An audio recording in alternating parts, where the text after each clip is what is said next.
All right, gang, so let's talk a few minutes about what happens after World War II and the outcomes of the Second World War. So yesterday we talked about the Holocaust, and we're going to address that a little bit today. But we also talked about how the Allies really kind of made a clamp or a vice on Germany. And so the image I want you to get is you can see here on this map that both the Soviet Union was moving from the east and the Allies were, the other Britain and France and the U.S. were moving from the west. And the image I want you to get is like a vice closing on Germany. And it really constricted Germany. And so what winds up happening, if you will remember, these are two very different ideological points of view that both sides had. Okay, and so what winds up happening is that following World War II, Europe is divided, very clearly divided between a communist side and a democratic capitalist side. And so we're going to really focus and we're going to really look at both of those sides and what happens today because of that. All right, well, following the end of World War II, the Allies really had to figure out what was going on. The idea that I want you to get is that the civilized world is in crumbles. And so those big three, the U.S., Britain, and the Soviet Union, have to rebuild the civilized world. Their world is in complete and total chaos. Europe is crumbled. The civilized world, obviously being Europe, it's a very Eurocentric point of view, is in crumbles, and they've got to build it back together. Well, like I said earlier, what happened because of the way the geographic expansion or end of Germany is that Europe wound up divided. And what ends up happening is something called the Iron Curtain. In a speech that Winston Churchill gave in the United States in a college in Missouri, he said that an Iron Curtain had descended upon Europe. And what he meant by that was that there was a very clear dividing line between capitalist countries, democratic countries, and communist countries. And that the communists did not allow anyone to pass through that Iron Curtain. And we'll talk about why in just a few minutes. Well, what the Soviets had created were a series of satellites, countries that kind of buffered them from Germany. And let me go back and I want to show you what those satellites were. So if we look at this, we see right here, these countries right here that actually aren't part of the Soviet Union. We've got Poland, Czechoslovakia, we've got Austria, not Austria here, that's Hungary right there, and we've got other countries here in the Balkan Peninsula that are buffers, okay? And what they do, the reason they were created as buffers is, I want you to think, Russia had been invaded twice in a lifetime by Germany. So theoretically, you could have lived through two German attacks on your country. And so the Soviets were like, no, we're not going through this again. This is crap. We're not going to deal with this. And so they created those satellite states as a way to buffer themselves against Germany. Well, satellites also mean that they are in control of them. And we're going to talk a little bit more about that later. So let's talk specifically about Germany. Germany was divided amongst the Allies. You can see here on this map that the Soviets were given in the eastern portion of Berlin to administer. The reason they divided up Germany and they divided up Berlin specifically into 4 different sectors was because what they had seen was that Germany, following the First World War, was able to rise up and become this dictatorial power and were treated really harshly. So what they said was, well, let's administer things. Let's let the Allies administer or run things, and then once the Germans get back on their feet, we'll give them back their country. And so what happened was this. Well, the East turned into a communist country. Eastern Germany right here, this eastern section right here, wound up becoming East Germany. The Soviets did not allow them to rejoin the other 3 sections once they were back up on their feet. And in Berlin is right here, they were also divided up, the capital city. The reason that they were not allowed to rejoin, that the Soviets kind of kept control of Eastern Germany and really forced them to become communists, was that the reason they did that was because the Soviets had suffered a lot. And so what they did was they exacted a lot or took out a lot of revenge on them economically. Now, they didn't treat them as badly as the other allies had. France had treated Germany, but they did treat them fairly harshly. And it was logical that they did this. And being that Germany was so small, or Eastern Germany was so small, they didn't rise up against the Soviet Union either. Well, the West, because they were run by democratic countries, were allowed to become democratic. Okay, and what they saw after the war was an economic boom. In the 1950s especially, the German economy, once they rebuilt things, once they reindustrialized, were able to run and develop a really highly advanced, really highly developed economy.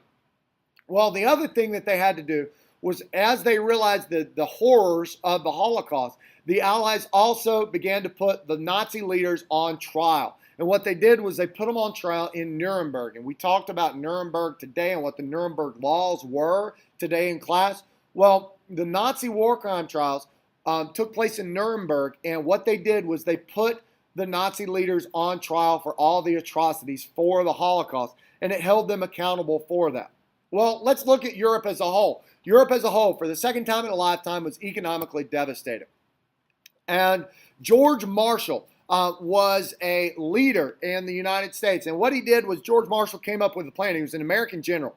And he came up with a plan. He said, you know what? We don't want another war to break out, but we also don't want these countries to become communist. So here's what we're going to do. We will give European countries economic aid to rebuild with the assurance that they will have democratic elections and they will have a capitalist economy. So basically, that we'll give them money if they'll be like us. And that's essentially what the Marshall Plan did. And the Marshall Plan, created in 1947, had a tremendous impact on Europe, and it allowed Europe to greatly rebuild. Shortly following this, the Europeans also formed NATO. NATO was not an economic, but a military alliance against the Soviet Union.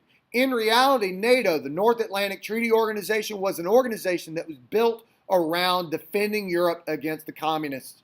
Okay, there was a great fear after the end of World War II that the Soviet Union was just going to keep rolling on through Europe. So if you go back to the map that we saw earlier, they progressed and they were moving east, or rather west, from the Soviet Union, and the European powers, France, Britain, and the U.S. were really, really widely concerned that communism would sweep Europe. So NATO was formed to prevent Soviet attack. In response to NATO being formed, the Soviets created something called the Warsaw Pact. The Warsaw Pact was kind of like the Soviet or communist version of the Marshall Plan and NATO all rolled into one. The Warsaw Pact was signed in Warsaw, Poland, and it basically said, hey, if you guys have communist government, we will provide you economic aid to rebuild your country, and we'll also provide a military alliance to help each other out. So it was kind of like the Marshall Plan and the NATO all rolled into one. So that's how Europe was rebuilt. Europe was divided between Soviet satellites and Soviet communist countries and capitalist countries. Germany was divided itself as kind of a microcosm of Europe, and some tensions really existed in between communist East and democratic West. The democratic West had that post-war economic boom, and war crime trials took place in Nuremberg. But what happens in the rest of the world?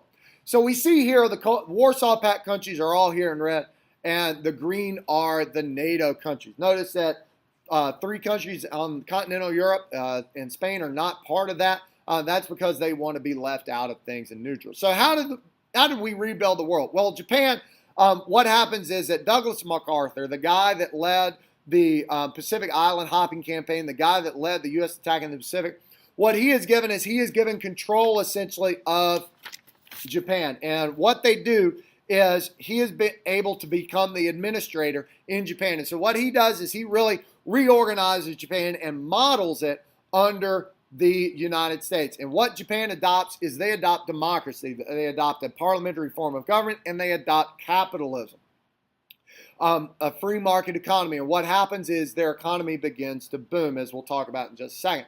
Well, as part of our deal with the Japanese and their militaristic lifestyle, we place them under restrictions that say they cannot have a military. And in fact, it was just this year that the Japanese Constitution has been amended to that they do now have a military and are able to send a military to other places. They can have a military or could have a military, but that military was only allowed under within their own country for self-defense. Well, under this, the U.S. says that we will protect you. So here you've got the big U.S. shark protecting the little Japanese shark. So it's sheltered weaklings, as the sign says, or as the thing says. But basically, the U.S. is protecting Japan against the rest of the world, and that was part of the deal. So we've got military bases there. We've got our military there to protect them because they only have a protectionary force for themselves. And what emerges in Japan is now the economic dominant power in Asia. They are the place that runs Asia. Their economy booms whereas China's begins to, or not begins, but China's continues to lag because they go into civil war. We'll talk more about that later.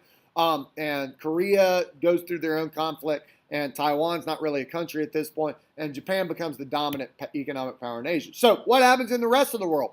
Well, following World War II, the Allies really figure out, yeah, imperialism's not a good plan. And so what happens now is people are allowed self-determination. And we're going to look at the independence movements that follow World War II in a couple of units, a week after next, really. But what's allowed is self-determination. So people are allowed to determine for themselves what form of government that they will take. Also replacing, and by the way, self-determination in India, self-determination in Africa, most of Britain's colonies especially are allowed to choose their own form of government on their own. The United Nations is built to replace the League of Nations. So a new international organization is built. Now, and this also includes the United States, and that's really important. It replaces and improves upon the League of Nations. The United Nations has a Security Council with China. The United States, France, and Britain are on it, and they also have a rotating membership of other people. But those are the permanent world powers that are on that, and it's a really hallmark or important scene or time of international cooperation because it still exists today, and they still work together today.